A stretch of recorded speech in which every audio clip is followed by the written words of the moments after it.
Hello, friends. Welcome back to our YouTube channel. We are back with a new video on how to save tax in new regime. Earlier, we have prepared a detailed analysis of what is the difference between old and new regime, how to choose between old and new regime, what exemptions, deductions are allowed in old and new regime. So, I will be sharing a link of that video in I button above, where you can click on I button and go and watch that video where we have done detailed analysis of all the exemptions, deductions which are available in old regime and which are available in new regime, and what is the difference between both. So let's start how to save tax in new regime. So if you have opted for new regime, there are very few exemptions and deductions available. So, in that situation, also, how can we save our taxes in new regime?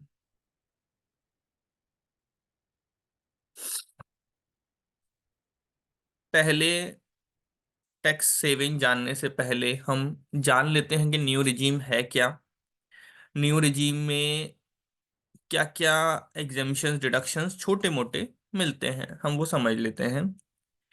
The tax slabs have been revised to ₹7 lakh. Old regime में tax slab 5 lakh है और new regime में उनको बढ़ा करके 7 लाख कर दिया है। पहले न्यू रिजीम में स्टैंडर्ड डिडक्शन नहीं मिलता था, अब न्यू रिजीम में स्टैंडर्ड डिडक्शन मिलने लगा है। Standard deduction have also been given in new regime in line with the old regime. Rebate under section 87A पहले नहीं मिलता था ओल्ड रिजीम न्यू रिजीम में, अब वो मिलने लगा है। और न्यू रिजीम की सबसे बड़ी बात क्या है कि इसको डिफॉल्ट टैक्स रिजीम बना दिया है, यानी कि बाय डिफॉल्ट आप न्यू रिजीम में हैं। If you want to opt out, आप ओल्ड रिजीम में जा सकते हैं। तो न्यू रिजीम में इफेक्टिवली 7.5 लाख रुपए तक की अगर आपकी इनकम है तो आपके ऊपर कोई भी टैक्स नहीं लगेंगे। All the deductions and exemptions have been gone in the new regime. इस वजह से जब डिडक्शंस नहीं है आपके पास, डिडक्शंस का मतलब हम यहाँ पर बोल रहे हैं deductions which are available under section 80C to 80U। तो उसमें आप इन्वेस्टमेंट करते थे in PPF account, in mutual funds, in ELSS scheme, in health insurance and whatsoever. तो अब जब वो नहीं है तो आप हो सकता है इन्वेस्टमेंट ना करें। तो इसीलिए हमने लिखा है responsibility to invest and save is on the individual now. अब आपके ऊपर है वो रिस्पॉन्सिबिलिटी कि आप अपने एग्जामिशंस, आपको डिडक्शन नहीं भी मिल रहे हैं पर फिर भी आप अपनी इन्वेस्टमेंट्स करते रहिए, सेविंग्स करते रहिए। तो सबसे पहला टैक्स सेविंग का तरीका क्या है न्यू रिजीम के अंदर? Employer's contribution to provident fund. New regime में आपका एम्प्लॉयर जो आपके प्रोविडेंट फंड में कंट्रीब्यूशन कर रहा है, वो आपकी पहले ग्रॉस सैलरी में जुड़ेगा और फिर आपकी टैक्सेबल सैलरी, यानी कि वो सैलरी जिसके ऊपर टैक्स देना है, उसकी कैलकुलेशन से करने के लिए उसको हटा दिया जाएगा। तो ये एक ऐसा कंपोनेंट है जो, ऑल्दो आपकी सीटीसी का पार्ट तो है, जब आप किसी भी कंपनी में सीटीसी की बात करते हो तो एम्प्लॉयर अपने कंट्रीब्यूशन को जोड़ करके सीटीसी बताता है, पर आपकी टैक्सेबल इनकम का पार्ट नहीं है।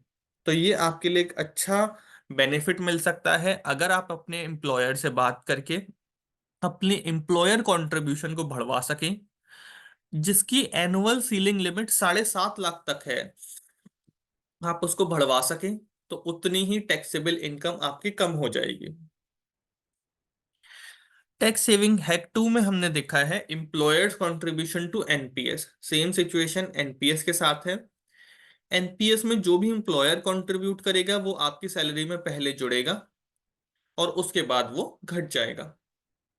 तो आप अगर अपने एम्प्लॉयर से बात करके अपने एम्प्लॉयर कंट्रीब्यूशन टुवर्ड्स एनपीएस को बढ़वा सकते हैं, तो ये आपकी सीटीसी तो वहीं की वहीं रहेगी, लेकिन आपकी टैक्सेबल इनकम कम हो जाती है।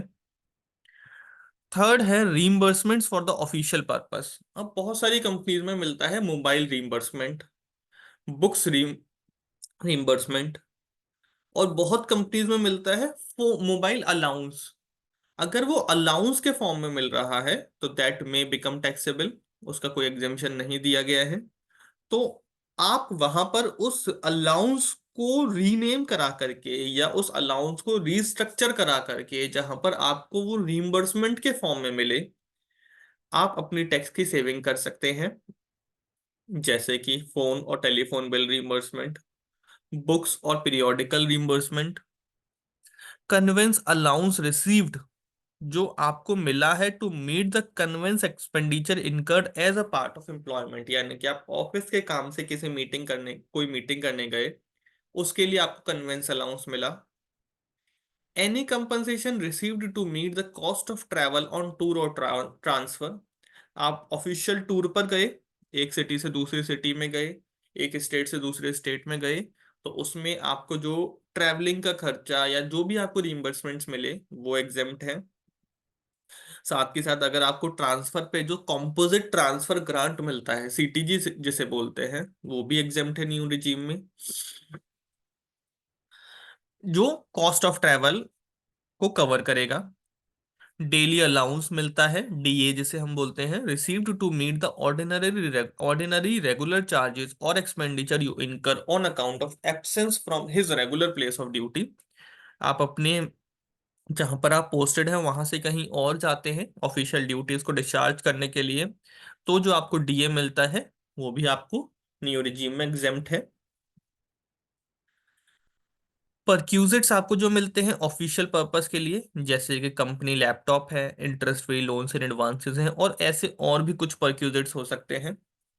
हमने एक वीडियो भी बनाई है जिसमें हमने शॉर्ट में सिर्फ 8 मिनट के अंदर एनालिसिस किया है कि which regime is better, old regime और न्यू रिजीम, जिसमें हमने उस डिटेल्ड वीडियो से थोड़ा सा कम करके एनालाइज किया है कि भाई हमारा ओल्ड रिजीम में कौन से एग्जामिशन डिडक्शंस अवेलेबल हैं और न्यू रिजीम में कौन से एग्जामिशन डिडक्शंस अवेलेबल हैं, किस लेवल ऑफ इनकम पर कौन सी स्कीम आपको ज्यादा फायदेमंद रहेगी। मैं ऊपर उसका लिंक शेयर कर दूंगा, वो आई बटन में आपको दिखेगा, आप वहां पर क्लिक करके उस वीडियो को भी जा करके देख सकते हैं। टैक्स सेविंग हैक 4 में क्या है, आपके पास अगर कोई हाउस प्रॉपर्टी है और वो लेट आउट है तो उसका इंटरेस्ट आपको डिडक्शन मिलेगा इन न्यू रिजीम।